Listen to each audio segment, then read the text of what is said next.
Such ordinary things make me afraid.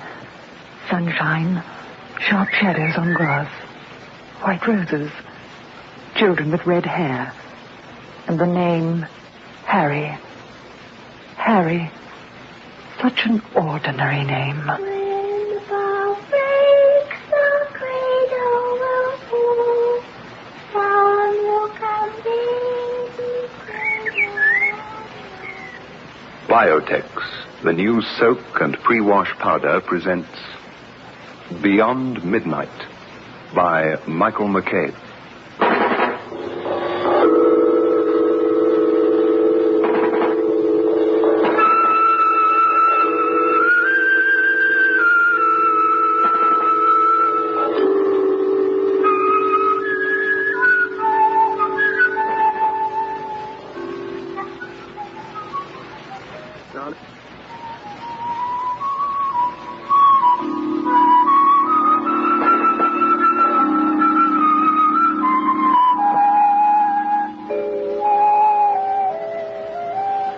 Harry. Such an ordinary name. Yet the first time Christine mentioned it, I felt a premonition of fear.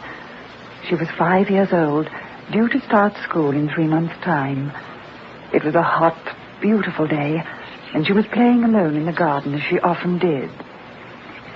I saw her lying on her stomach in the grass, picking daisies and making daisy chains with laborious pleasure. The sun burned on her pale red hair and made her skin look very white and lovely. Her big blue eyes were wide with concentration. Suddenly she looked towards the bush of white roses, which cast its shadow over the grass, and smiled. Yes, I'm Christine.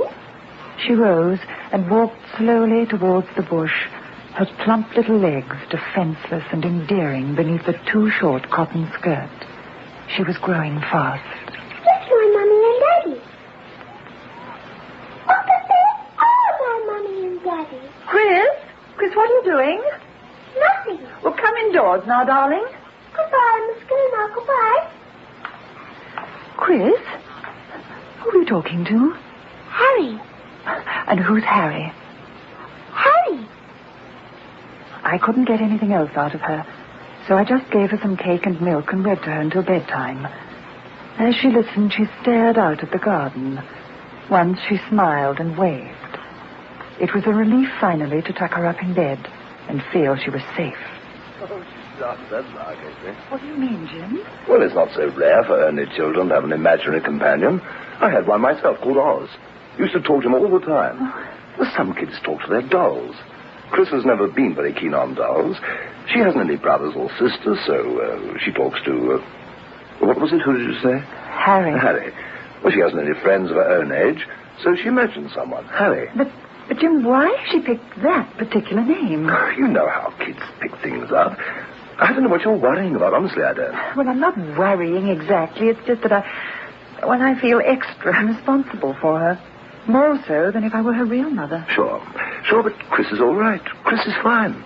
She's a pretty, healthy, intelligent little girl. A credit to you. And to you. In fact, a thoroughly nice parent. Oh, yes, and so modest. Oh, it's silly of me, I know, but... I just get a bit worried sometimes. I feel better now. You always make me feel better about everything. I felt consoled until the next morning.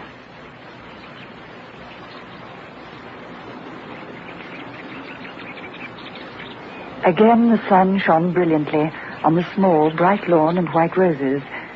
Christine was sitting on the grass, cross-legged, staring towards the rose bush, smiling. Hello. I hoped you'd come. Because I like you. How old are you? I'm only 5 and a bit. I'm not a baby. I'm going to school soon, and I'm going to have a new dress. Oh, yes, I did go for a little while. Infant school. But I didn't stay very long because we moved. Daddy had to go somewhere else for his work. And, yes, this time I'm going to start big school properly. And I'll stay there for years and years and years. And I'm going to have a green dress. Do you go to school? Well, what do you do then? I felt myself going cold as I stood listening to her. Don't be silly, I told myself. Lots of children have an imaginary companion. Just carry on as if nothing were happening. Don't be a fool. But I called Chris in earlier than usual for mid-morning milk. Can Harry come too? No. Goodbye, Harry. I'm sorry you can't come in, but I've got to have my milk. Why can't Harry have some milk? Who is Harry, darling? Harry, he's my brother. But, Chris, you haven't got a brother. Daddy and Mummy have only got one child, one little girl, and that's you. Harry can't be your brother, darling. Yes, Harry's my brother. He says so. She drank her milk and emerged with a smeary top lip. And then she grabbed at a plate of biscuits. Well, at least Harry hadn't spoiled her appetite. He's your brother? He says so, does he? Oh, yes. He's nice. I must have my new dress soon because I want to show him, Mummy. It says green's a nice colour. Oh, I wish Harry could come to my new school with me. He'd be able to look after me. He said he would look after me, does he come? I'll say one thing for imaginary companions. They help the child with their talking. With an accent. Accent? A Cockney accent. Today, Chris, well, she started speaking to me with a sort of Cockney accent. Just a slight one. My dearest, every London child gets a slight Cockney accent. It'll be even worse when she gets to school. I mean, the big school, meets all the other kids. Don't worry. We don't talk Cockney, Jim. Where does she get it from? June. Who can she be getting it from except Harry? The butcher, the baker, the milkman, the coalman, the window cleaner. Want any more? I suppose not. Oh, it's so silly, but I can't help it. It's just that, well, darling, everything was so nice, so happy until this Harry business. Do you know what I think? I think you should put your mind at rest. What? Take Chris along to see old Dr. Webster tomorrow. Let him have a little talk with her.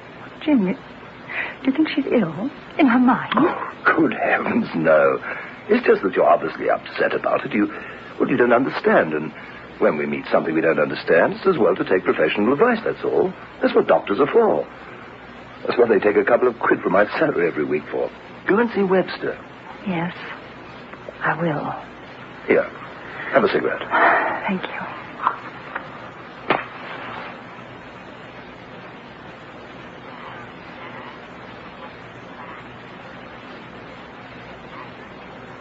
It's a fairly unusual case, Mrs. James, but by no means unique.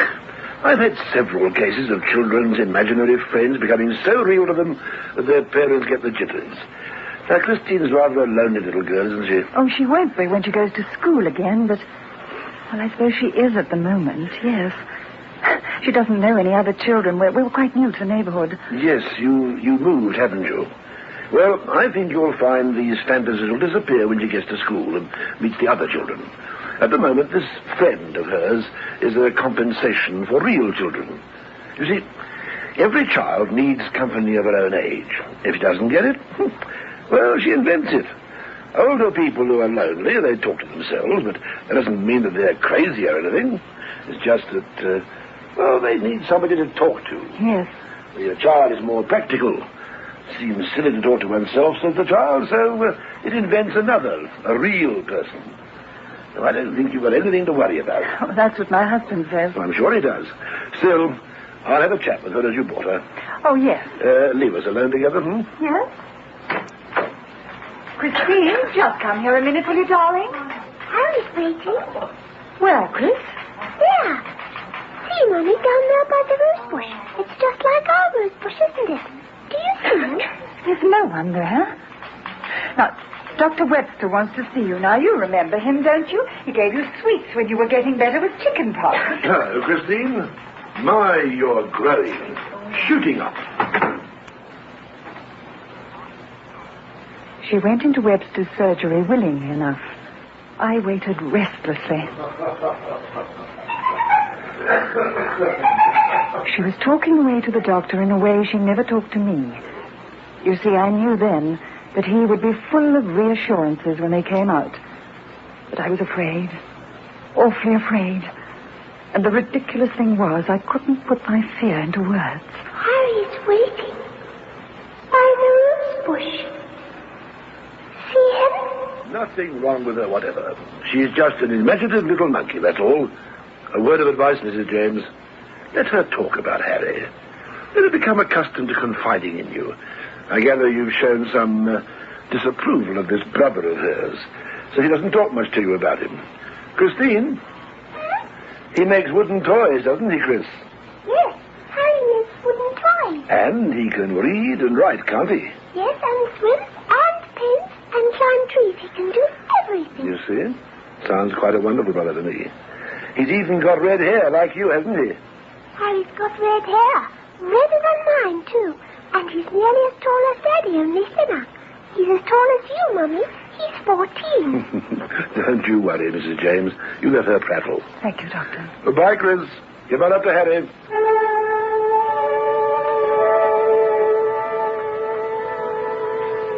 got red hair.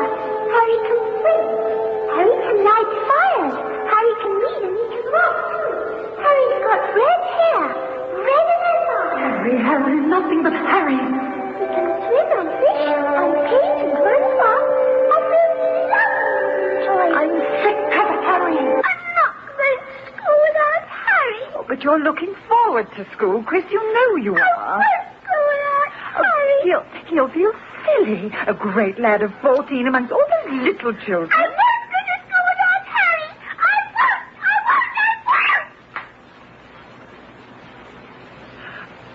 Chris, I'm sorry, darling. I didn't mean... You see, darling, it's just that... Well, you wouldn't like Harry to be unhappy, would you? Would you?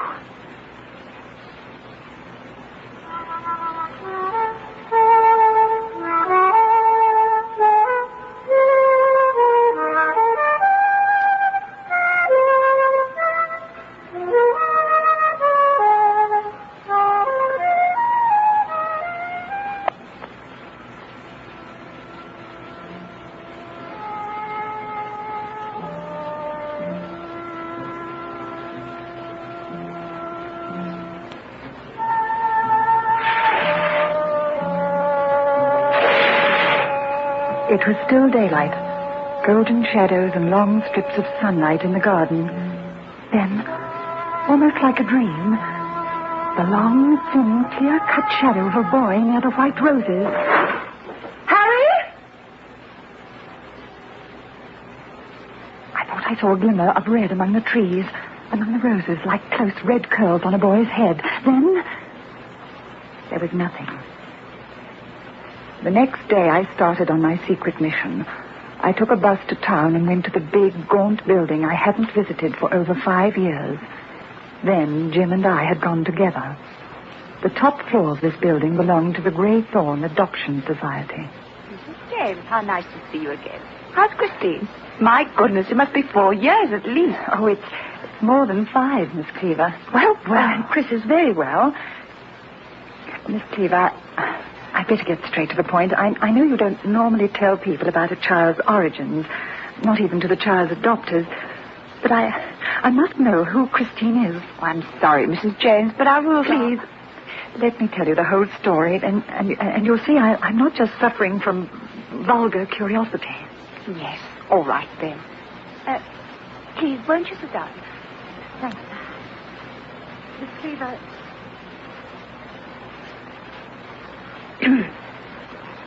It's very queer indeed, Mrs. James. Look, I'm going to break our rule for once. I'm going to tell you in confidence where Christine came from. Thank you. She was born in a very poor part of London. There were 4 in the family: father, mother, son, and Christine herself. Son? Yes. The parents hadn't really wanted Christine.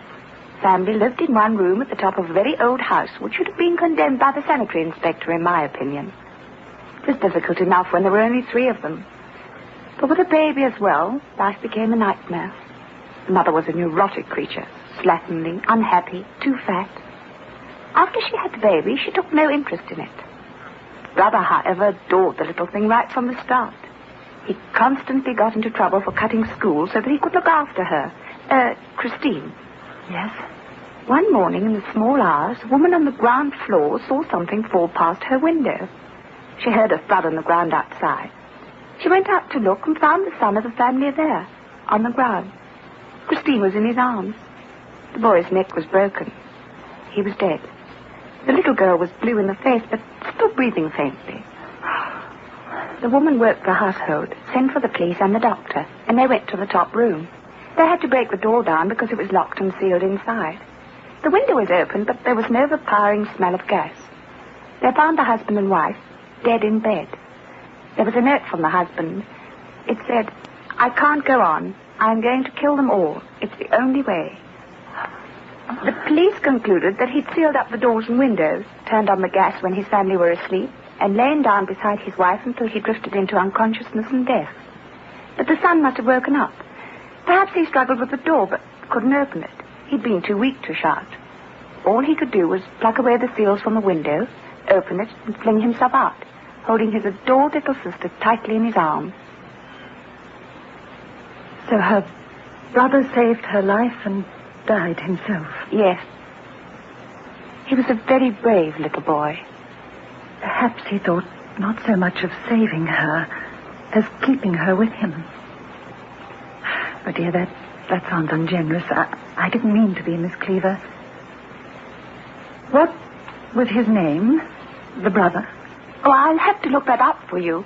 I'm glad Christine is well, though. I'd be most grateful if you'd count this information as secret between you and me, Mrs. James. As I said, we've never before... the family's name was Jones. The 14-year-old brother was Harold. Can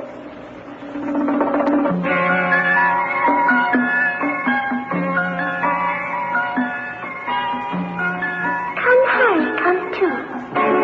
Goodbye, Harry. I'm sorry you can't come in, but I've got to have my milk.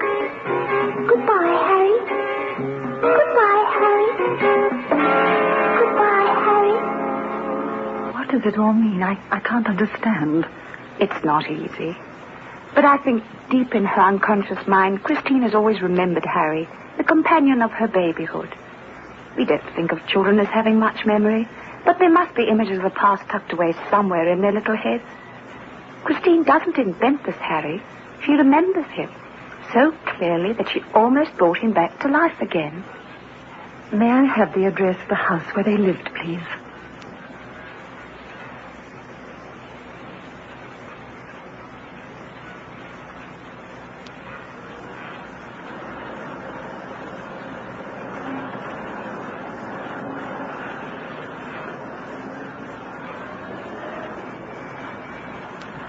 The house seemed deserted. It was filthy and derelict. But one thing made me stare and stare. There was a tiny garden. A scatter of bright, uneven grass splashed the bald, brown patches of earth. But the little garden had one strange glory that none of the other houses in the poor, sad street possessed. A bush of white roses. What are you doing here? Oh, I thought the house was empty. Should be. Been condemned. They can't get me out. Nowhere else to go. Won't go. The others went quickly enough after it happened. No one else wants to come. They say the place is haunted. So it is, but what's the fuss about? Life and death, they're very close. You get to know that when you're old. Alive or dead, what's the difference? Yes. I saw him fall past the window. What? That's where he fell, among the roses. Oh, he still comes back. I see him. He won't go away till he gets her. Who are you talking about? Harry Jones. Oh, nice boy he was. Red hair, very thin. Too determined, though. Always got his own way. Loved the little girl too much, I thought. Died among the roses. Used to sit down there with her for hours. Then he died there. Or do people die? Nobody's got any answers. No one nowhere. So you The day you ain't dead and the living wants to lie. Yes, I'll go now. Goodbye. The day you want dead and the living wants to lie.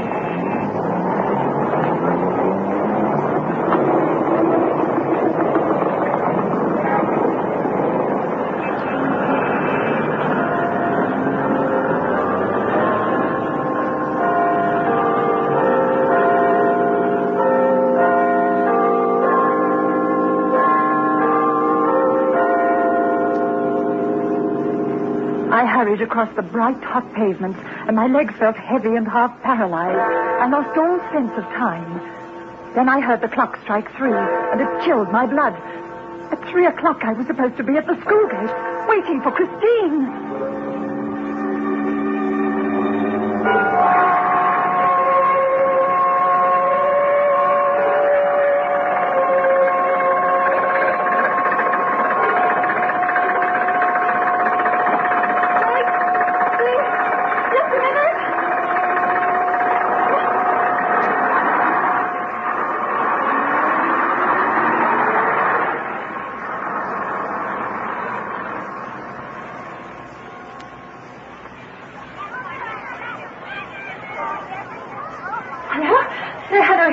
Excuse me, I've come for Christine James. I'm her mother. I'm so sorry I'm late. Where is she? Christine James? Oh, yes, I remember. She's new, with the little red-haired girl. That's all right, Mrs. James. Her brother called for her.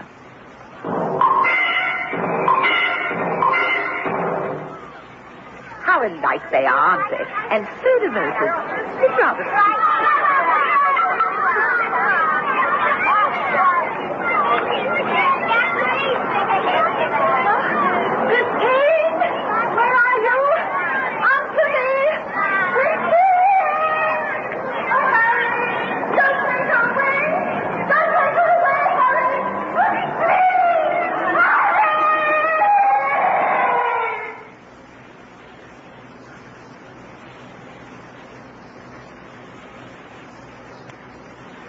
The futile search continued for months.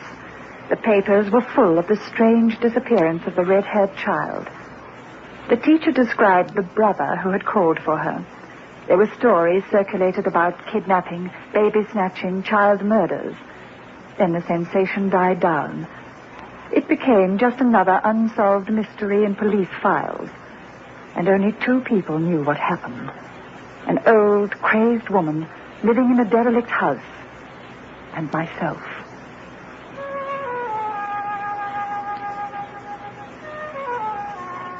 Such ordinary things make me afraid.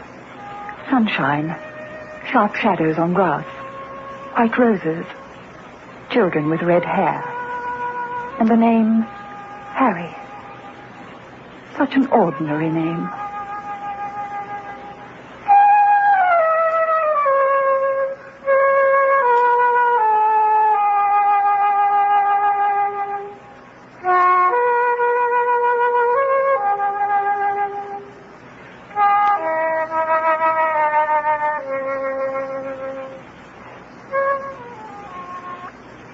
The program is adapted for broadcasting and produced by Michael McCabe. Accident. Automobile accident, over.